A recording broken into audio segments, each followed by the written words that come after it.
tributaria relevante. Recuerden que nosotros en esta columna tenemos como objetivo señalar una alerta para tener en cuenta los fallos más interesantes, con los cuales no hacemos una profundización de los fallos, sino quizás lo que nos interesa es contemplar la mayor cantidad de casos para que ustedes lo puedan tomar como referencia acerca de la interpretación judicial que se va haciendo en función de distintos antecedentes. Bueno, y comenzamos justamente con un tema del Tribunal Fiscal. Estamos empezando luego del aislamiento por la pandemia, estamos empezando a ver ahora más casos del Tribunal Fiscal. Aquí estamos en un tema de incompetencia del Tribunal Fiscal, y esto se da cuando existe una controversia de contenido pecuniario entre dos organismos que forman parte del Estado Nacional. Justamente esta empresa que estamos mencionando aquí, Aerohandling, es una empresa que forma parte del Estado por resultar encuadrado en la ley 24.156 y por tal razón, entonces, y por aplicación de la ley 19.983, esa contienda interadministrativa no es objeto de competencia del Tribunal Fiscal, sino de la Procuración del Tesoro de la Nación, hasta 100.000 pesos de contienda, o más allá del Poder Ejecutivo. Hay una sentencia realmente muy importante, Copersol SRL, la Cámara de Apelaciones de la Sala A. Nuevamente se discute el tema de los agentes fedatarios, las clausuras a través de agentes fedatarios. Y acá es una posición de la Sala A que está en línea con la Sala B, con lo cual las dos salas están en una posición similar respecto de lo que son los antecedentes fiscales o antecedentes administrativos. O sea, la ley para establecer la autorización que el juez administrativo le debe dar a los funcionarios actuantes requiere justamente de esos antecedentes. Y en este caso concreto se había tratado de una delación anónima.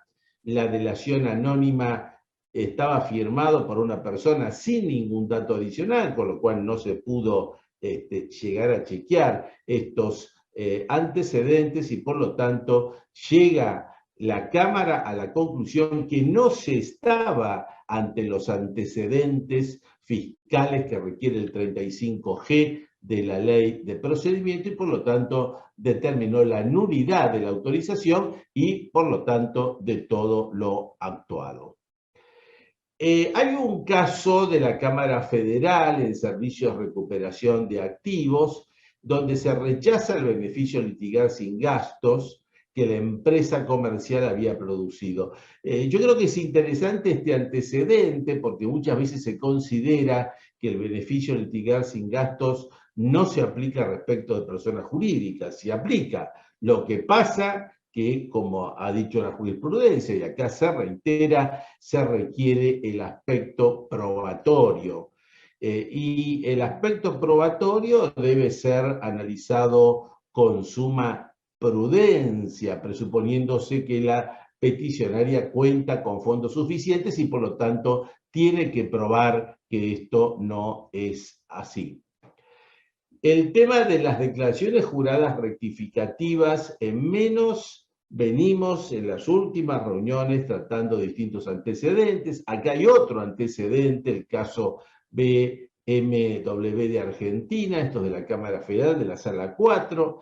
Es un caso de declaración jurada rectificativa en menos respecto del impuesto al valor agregado. Y aquí la situación, siempre tenemos que ver la situación fáctica para ver si estamos ante un error de cálculo o no. Estamos viendo que la jurisprudencia le está dando una aplicación un poco más amplia que la restrictiva que intenta establecer la administración tributaria, y en este caso la rectificativa se tiene origen como consecuencia de cómputos de créditos fiscales en estos casos provenían de la importación de bienes de 2 despachos de importación que habían sido imputados originalmente en la declaración jurada, pero de un periodo posterior, cuando el libramiento de la mercadería se había perfeccionado con anterioridad. Y por esta razón se dio por válida entonces la declaración jurada rectificativa, diciendo que se estaba ante un error de cálculo. Este caso del Tribunal Fiscal Funes de Rioja también lo señalamos porque aquí hay un caso donde se reencuadra la sanción que se había imputado como defraudación en omisión fiscal ante la falta de prueba acabada de dolo por parte del fisco. Y acá quiero insistir en una posición que me parece que es importante remarcarlo, porque el Tribunal Fiscal dice que no se aprecia que el organismo recaudador haya probado acabadamente el dolo. Y esto es muy importante porque había utilizado una presunción de dolo. Ahora, ¿qué es lo que establece el tribunal? Que no es suficiente al efecto invocar simplemente las presunciones que consagra el artículo 47 sin realizar claramente la inferencia debida sustentada en un hecho anterior concreto y fehacientemente probado del que pueda extraerse el dolo imputado. Un antecedente muy importante, reitera otros anteriores, pero vemos que en la práctica muchas veces este criterio no es utilizado por la administración tributaria como ocurre en este caso. En el Tribunal Fiscal tenemos otro caso, Santoro Aguiar. Aquí estamos ante una determinación de oficio. La determinación de oficio se hizo por una cuenta no declarada de un banco del exterior. Pero acá, ¿qué es lo que pasa? Que se prueba que esa cuenta había sido declarada por el padre del contribuyente. Y en realidad el contribuyente era un apoderado no titular de cuenta, con lo cual se cae la presunción que aplica del primer párrafo, o sea, la presunción hominis del primer párrafo, y por lo tanto se revoca la resolución en contra de la autoridad fiscal. Respecto de aporte solidario, un caso que viene en sentido contrario a la mayoría, donde se están rechazando las medidas cautelares, el aporte solidario. Aquí el fallo proviene de la Cámara de Mendoza, esto es de la Sala B, el caso es Terranova. Se concede la medida cautelar, pero fíjese lo interesante, que se lo hace exclusivamente sobre la parte de bienes situados en el exterior, porque ahí el tribunal considera que se ha probado la verosimilitud del derecho y el peligro de demora que exige este tipo de situaciones. También venimos observando en las últimas reuniones que hay jurisprudencia reiterada sobre el tema del amparo por mora, en particular respecto al reintegro de IVA de retenciones. Acá es la Cámara Federal de la Sala 1 la que se expresa, y básicamente lo que se establece cuando hay que considerar esta situación es, en definitiva, la razón por la cual se está interponiendo la acción de amparo. Hay mora y demora excesiva de la administración por por hacer el trámite respectivo, superando los plazos que establece la norma vigente, ahí procede el amparo. Segundo, se busca agilizar el depósito de las retenciones, no procede el amparo. Así que esta línea sigue en la jurisprudencia. Y hablando de amparo, tenemos otro caso del Tribunal Fiscal, el caso Firmenich. En este caso la situación es distinta, el contribuyente se agravia por una falta de liquidación de intereses resarcitorios por parte del fisco, en un trámite de convalidación de saldos a favor de libre disponibilidad en el IVA para poder ser transferidos al exterior. y como consecuencia de la mora en que incurre el fisco en resolver este tema, o sea, hacer esa liquidación, fíjese, la mora de 1 año y 4 meses, el Tribunal Fiscal considera que se ha cumplido el requisito de la mora y por lo tanto concluye en el sentido que procede el amparo y que en el plazo de 15 días se debe expedir el fisco sobre la liquidación de los intereses resarcitorios.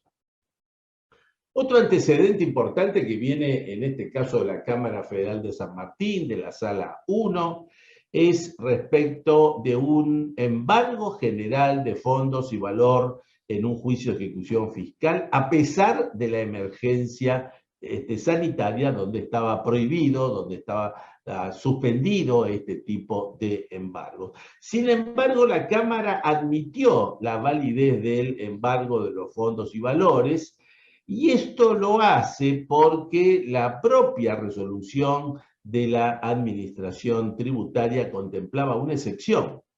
Y la excepción era en los casos de grave afectación de intereses del fisco o de prescripción inminente. En este caso, dado los montos que estaban en juego, la Cámara advirtió que pese a esa norma general procedía la excepción y por lo tanto procedía el embargo a pesar de la emergencia sanitaria.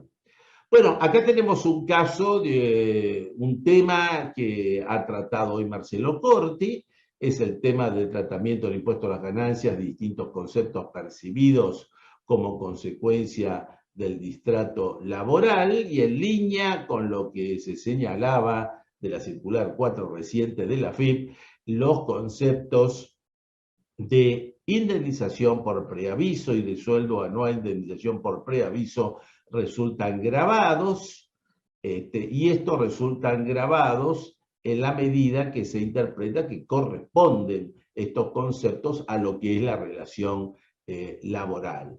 Lo mismo pasa con las vacaciones no gozadas y el sueldo anual complementario sobre vacaciones no gozadas, que también están en la misma posición, o sea, sujetos al impuesto a las ganancias.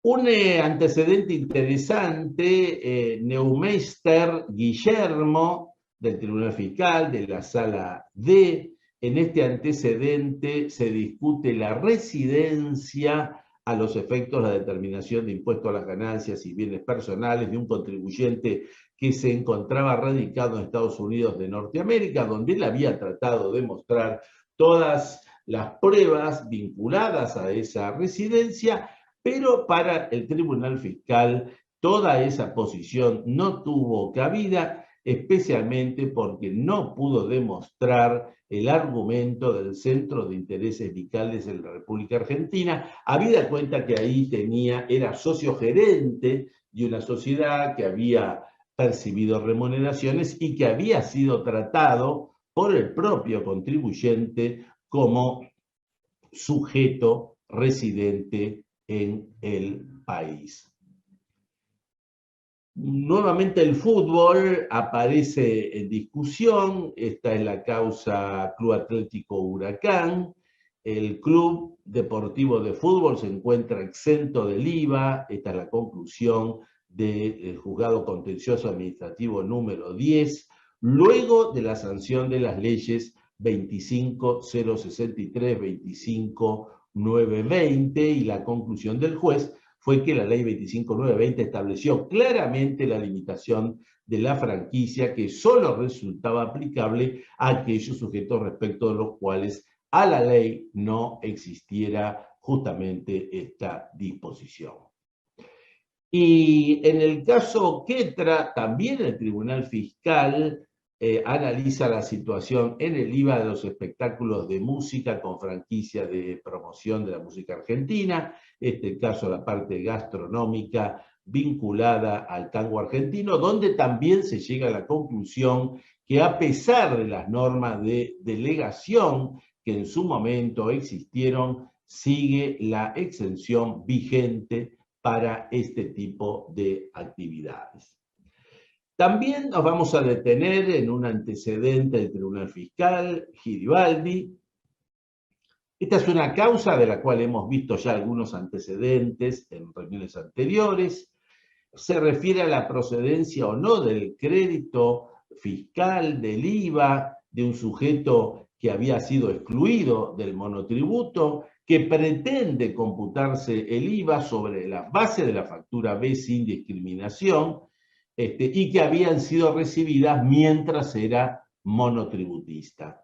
Bueno, la posición que toma el Tribunal Fiscal es que el cómputo es procedente porque en el momento en que él era monotributista no estaba en condiciones de cumplir las disposiciones de la ley, si bien hay un voto en disidencia en esta materia. Y ahí ustedes fíjense, hemos incluido copiosa jurisprudencia del tribunal y la Cámara que avalan esta misma posición respecto del cómputo de crédito fiscal en el IVA. Sin embargo, destacamos que en sentido contrario y en la causa Rizzo, dictamen de la Procuración General de la Nación, la Procuradora el año 2019 llegó a una posición contraria. Y lo llegó porque interpreta que en el caso de que la negligencia del contribuyente, que sabiendo que estaba excluido del monotributo, continúa en el monotributo, se expone a las consecuencias derivadas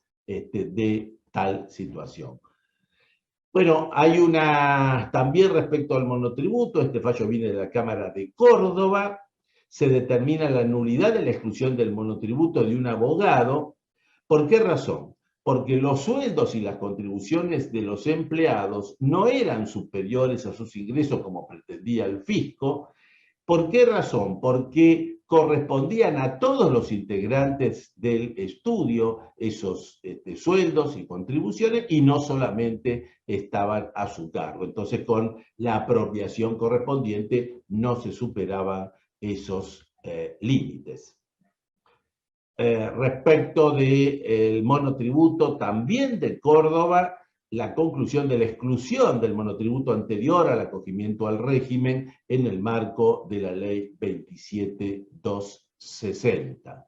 Un interesante caso que viene de la ciudad de Buenos Aires, juzgado de primera instancia contencioso administrativo, se concedió la medida cautelar al impuesto a los ingresos brutos solicitada por el contribuyente y se ordena al gobierno de la ciudad de Buenos Aires a no efectuar retenciones y percepciones del impuesto a los ingresos brutos, este tema que sabemos existe lamentablemente muy generalizado en la práctica, y el juez dice que ello hasta tanto se va a aplicar esta medida cautelar, hasta tanto se haya consumido, compensado o repetido la totalidad del saldo a favor que ostenta la fecha del impuesto a los ingresos brutos o adquiera firmeza la sentencia definitiva, lo que ocurre primero.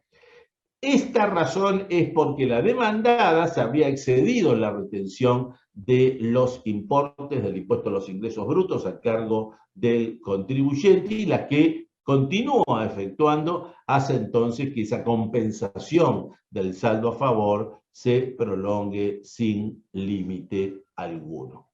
También es importante considerar Celialera Azul, un fallo del Tribunal Fiscal de la provincia de Buenos Aires, de la Sala 1, respecto de la carga de la prueba en los casos de agente de percepción en el impuesto a los ingresos brutos cuando es el contribuyente principal el que regulariza su situación.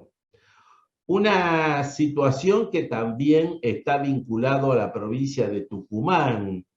El dictamen de la procuradora en la causa Petroarsa, está pendiente la decisión de la Corte, en su criterio concluye la inconstitucionalidad del artículo primero de la ley 8834 de Tucumán. Esta norma fue después derogada respecto del incremento de alícuotas del impuesto a los ingresos brutos, para lo cual el Código consideraba el total de ingresos de todo el país.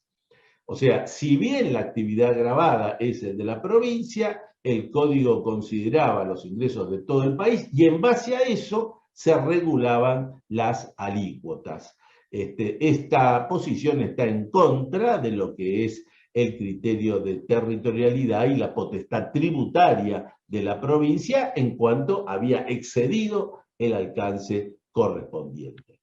Ya entramos en materia de penal tributario, un caso que viene de Rosario, la responsabilidad penal de un contador en una maniobra de evasión fiscal agravada, donde se concluyó que él era partícipe de las maniobras delictivas, por lo menos en un grado de probabilidad, porque el imputado conocía la maniobra evasiva en la cual se insertaba el hecho objeto de la discusión, justamente. Y acá señalamos otro caso con una línea que también vemos que se está generando en la Cámara de Apelaciones, el caso Sidon. Se trataba de una denuncia, esta denuncia era por facturas apócrifas, pero resulta que el impuesto no supera la condición objetiva de punibilidad y entonces la resolución de la Cámara que corresponde a la extracción de los testimonios para enviar a la Cámara de Apelaciones, pero en lo criminal y correccional de la Ciudad de Buenos Aires, en orden a la comisión posible de los delitos del artículo 292 y 296 del Código Penal de falsedad documentaria. Hay un caso que nosotros habíamos visto ya en la instancia anterior, ahora viene la Cámara confirma este criterio, se rechaza el planteo de nulidad ante el requerimiento colectivo de información por parte de la AFIP utilizada para formular una denuncia penal en materia previsional.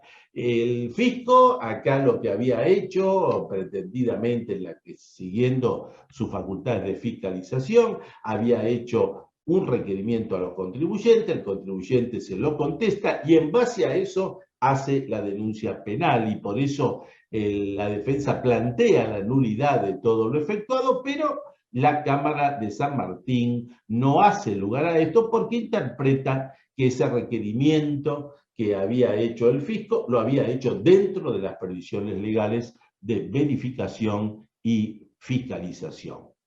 Y también interesante un caso que viene del Tribunal Oral Federal de Bahía Blanca, donde se llega a la conclusión de la improcedencia del pedido de nulidad, también basado por la defensa, en ausencia de motivación del pedido de allanamiento fiscal. En este caso, plantea el contribuyente la nulidad porque había interpretado que el órgano acusador, como el instructor, se apoyaba en la investigación de la AFIP y entonces este era el tema que en definitiva, por la falta de fundamentación, se encontraba en discusión. El caso de la prescripción penal, acá tenemos otro antecedente, este antecedente nos viene de la Cámara de Casación en lo criminal y correccional, y donde la Cámara de Casación establece que no corresponde la prescripción penal en razón que no existía en la causa ningún individuo determinado, imputado, y entonces como no existía ningún individuo imputado, no se pueden analizar respecto de ellos las causales de suspensión, las causales de interpretación, y por lo tanto no se hace lugar al recurso de casación. También interesante, tenemos la causa, el grupo Paintec, esto viene de la Cámara de Apelaciones de La Plata, respecto de la improcedencia del desistimiento de denuncia por aplicación de presunciones, cuando en realidad la determinación fue realizada sobre base presunta. Nosotros sabemos que actualmente la ley impide hacer procesos penales sobre determinación presuntiva. Lo que pasa que en cada caso hay que acreditar si esa declaración fue presuntiva o no. En este caso concreto había sido una presunción en base a acreditaciones de depósito, más otros elementos que la justicia llegó a interpretar que en realidad era una determinación cierta y presuntiva. Muy interesante también el antecedente Cerámica Juan Estefani de la Cámara de Apelaciones, la Sala B. Se determina la nulidad del procesamiento de una persona jurídica ante la falta de ciertas exigencias.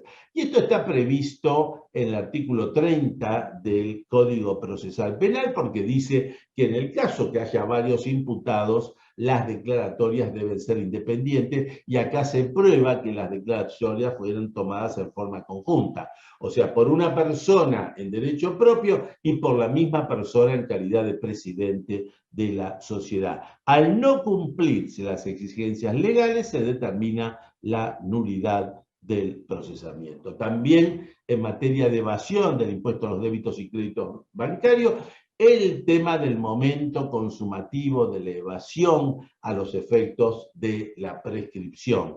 Dice entonces la Cámara que se produce al vencimiento de la obligación correspondiente al periodo fiscal respectivo.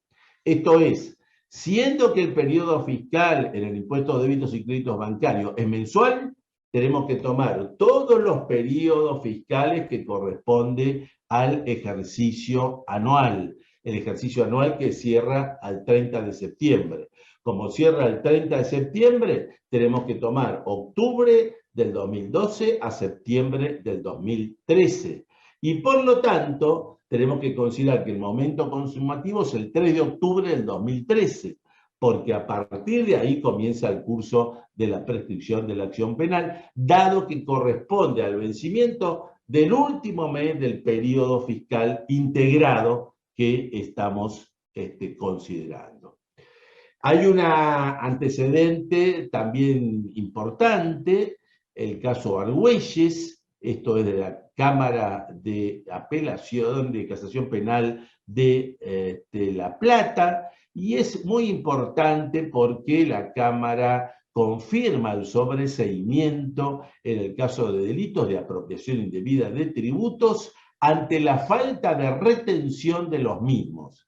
Para esto se toma en cuenta el informe de los peritos oficiales que determinaron efectivamente que no tenía fondos suficientes la empresa para haber actuado como agente de retención.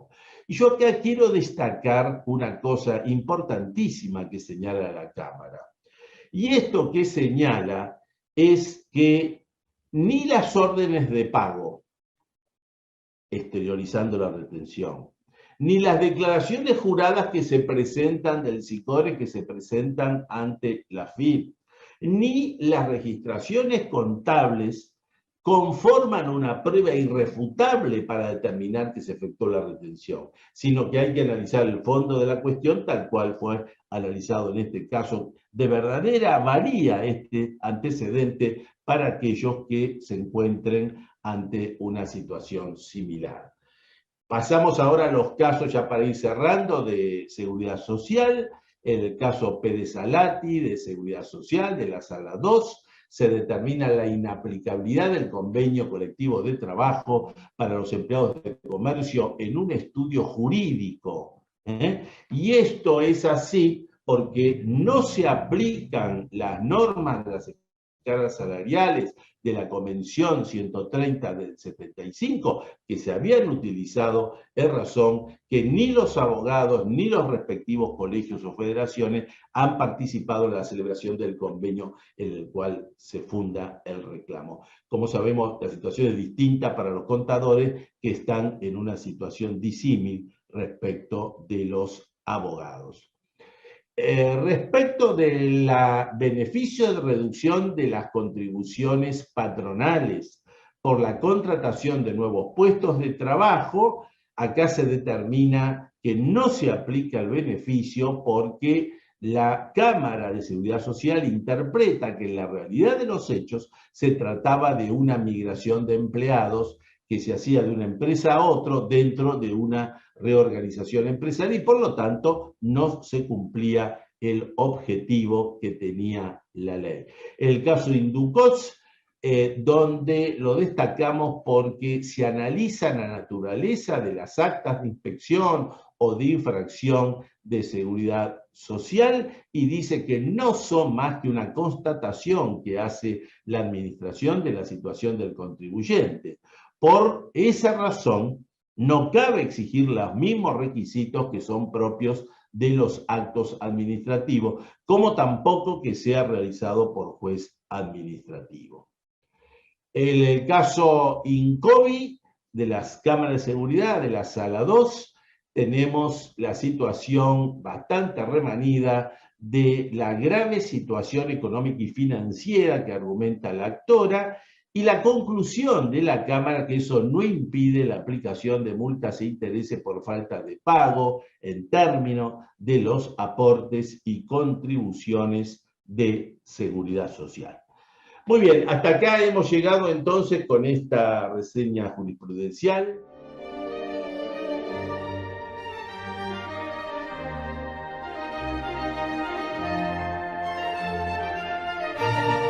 Hay varias preguntas sobre el tema de prescripción, quizás realizadas en forma distinta, pero todas apuntan a lo mismo, es decir, cuál es el último periodo fiscal que está prescripto. Y creo que las preguntas tienen su razón de ser por la complejidad que hoy tiene este tema, dado que nosotros para determinar este tema tendríamos que determinar tres aspectos distintos. Primero, las normas generales que tiene la ley respecto de la prescripción. Segundo, tenemos que analizar las normas de moratorias que en su momento pudieron haber dispuesto la suspensión de la prescripción. Y después, en cada caso de cada contribuyente, tenemos que analizar las situaciones puntuales para ver si respecto de él se generaron las causales suspensivas o interruptivas de prescripción. Pero vamos a hacer el análisis en general. Si nosotros partimos de la... Vamos a analizar primero el tema de las suspensiones. Si nosotros partimos de la ley 27260, esta ley que fue publicada en el Boletín Oficial el año 2016, no contenía ninguna norma sobre suspensión, así que esta no la tenemos en cuenta. Entramos en las últimas moratorias, la 27541, recuerdo que esta moratoria se publicó en el Boletín Oficial el 23 de diciembre del 2019, tampoco tenía ninguna norma suspensiva sobre la prescripción. Sí lo tiene respecto de temas penales, pero no de la prescripción impositiva. Pero cuando esa norma, la 27541, fue ampliada por la 27562, estamos hablando ya publicado el 26 de agosto del 2020, ahí sí se dispuso una suspensión general por el año. Y entonces esta suspensión es la que tenemos que considerar a los efectos de determinar los periodos fiscales. Nosotros vamos a cambiar un poco la metodología, vamos a decir cuál es el primer periodo fiscal que no está prescrito y entonces ahí vamos a hacer el análisis de los vencimientos más comunes que tenemos. Empezamos con el impuesto a las ganancias, con el impuesto a los bienes personales, esto se ha preguntado concretamente en el caso de personas humanas, y entonces decimos que el primer periodo fiscal que no está prescripto es el año 2014. ¿Por qué el año 2014? Porque el año 2014 vence en el año 2015, el cómputo de la prescripción empieza a partir del 1 de enero del 2016, tenemos que considerar esa suspensión de un año de la ley 27562 y por lo tanto este periodo fiscal prescribe el 1 de enero del año 2022. Es decir, que por aplicación de esa norma suspensiva en el año 21 no vamos a tener prescripción de obligaciones. En resumen, personas físicas, impuesto a las ganancias de bienes personales, el año 2014 es el primero que no se encuentra prescrito. Pasamos a sociedades. En sociedades, en el impuesto a las ganancias, impuesto a las ganancias mínimas presuntas. Tenemos que proceder también de la misma manera, y acá estamos tomando el cierre de ejercicio que operó el 31 de julio del 2015. El 31 de julio del 2015. Y esto es porque el vencimiento opera en diciembre del 2015, empezamos el cómputo el 1 de enero del 2016, consideramos la suspensión del año y entonces llegamos a que esa prescripción queda configurada el 1 de enero del año 2022, lo mismo que habíamos llegado respecto de las personas humanas. Y quedaría por analizar el tema de valor agregado. El tema de valor agregado, que acá también la cuestión cambia porque los periodos fiscales son mensuales.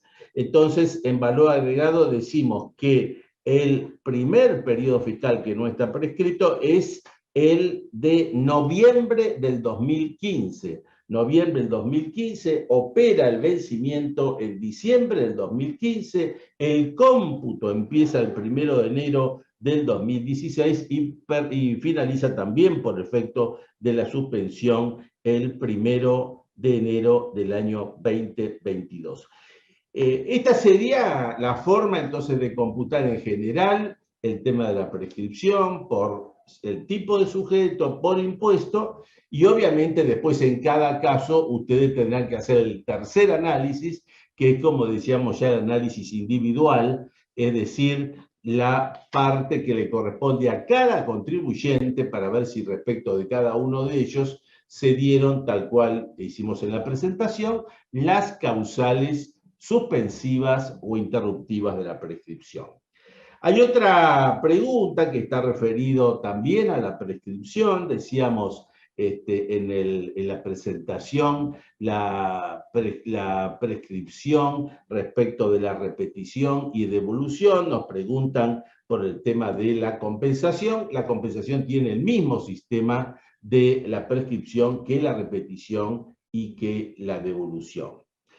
Y por último, hay una pregunta que está referida a un profesional que está litigando en el Tribunal Fiscal, que él tiene que cuestionar la liquidación de los intereses de honorarios, obviamente propios, y entonces la pregunta es si la discusión de la liquidación de los intereses de los honorarios tiene para esto competencia o no el Tribunal Fiscal.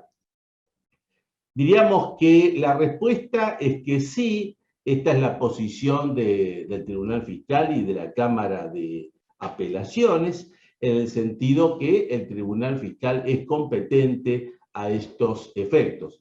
Y la fundamentación de esto es que la competencia es para sustanciar, para aprobar, para denegar la liquidación de intereses correspondiente a honorarios, y esto porque se encuentra el Tribunal Fiscal facultado para determinar y distribuir los gastos causídicos y las costas del pleito en oportunidad de dictar sentencia. Y si tiene facultades para eso, también lo tiene respecto de los elementos accesorios a la liquidación, como sería el caso de los intereses. Por lo tanto, ese aspecto es perfectamente atendible por competencia ante el Tribunal Fiscal de la Nación. Bueno, colegas, amigos, hemos terminado de esta manera la presentación de este mes del 20 de octubre, así que vamos, por supuesto, el agradecimiento a todos ustedes por habernos acompañado.